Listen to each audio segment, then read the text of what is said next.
আজকে শেয়ার করব খুবই মজাদার একটি কোরমা রেসিপি।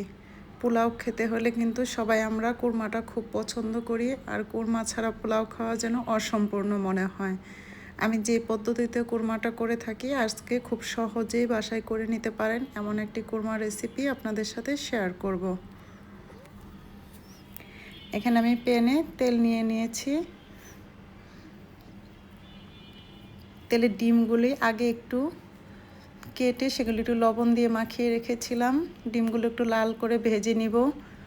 অনেকেই সাদাটা পছন্দ করি, কিন্তু আমার একটু লাল লাল করে লবণ দিয়ে ভেজে নিলে মনে হয় কোরমাটা খেতে বেশি ভালো লাগে, ডিমগুলো দেখতেও ভালো লাগে, তাই আমি একটু লাল করে ভেজে নিই।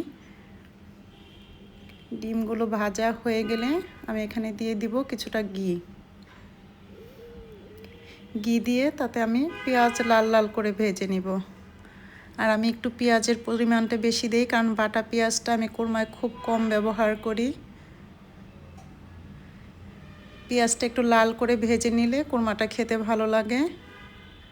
তারপর আমি দিয়ে দিব এলাচ, দারচিনি, তেজপাতা, গরম মশলাগুলো দিয়ে দিব।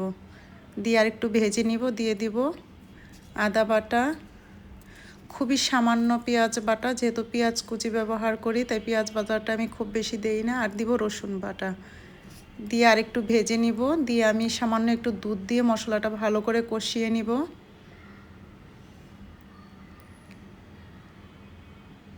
আর আমি একটু লবণ দিয়ে কষিয়ে নিয়েছি। তারপর দিয়ে দিব হচ্ছে এখানে পোস্তদানা, বাদাম, পেঁয়াজ বেরেস্তা আর একটু শুকনা মরিচ ব্লেন্ড করে নিতে হবে। মশলাটা দিয়ে খুব ভালো করে ভেজে নিব। মশলাটা যেন কষানো হয় তাই আমি একটু দুধ ব্যবহার করেছি। কষিয়ে আগে থেকে ভেজে রাখা ডিমটা দিয়ে দিব।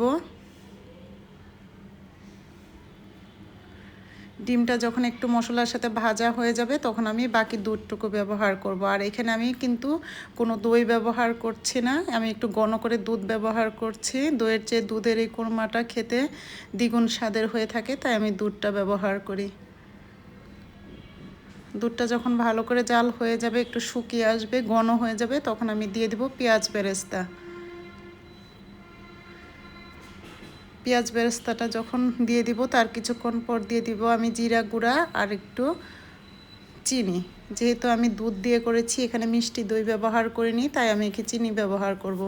চিনি দিয়ে ফ্লেভারের জন্য আবার কিছুটা ঘি উপরে ছিটিয়ে দিব। ঠিক এই পদ্ধতিতে কোরমাটা খেয়ে দেখবেন, এমনি রান্না কোরমার চেয়ে এটা দ্বিগুণ স্বাদের হয়ে থাকে, আর পোলাওয়ের সাথে খেতে খুবই ভালো লাগে। আর খুব সহজেই বাসায় আপনি এই কোরমাটা রান্না করে খেয়ে দেখতে পারেন, খুবই সুস্বাদু হয় এবং দেখতেও চমৎকার একটা কালার চলে আসে। ডিমটা ভেজে নেওয়াতে হয়ে গেল খুব সহজেই মজাদার কোরমা রান্না।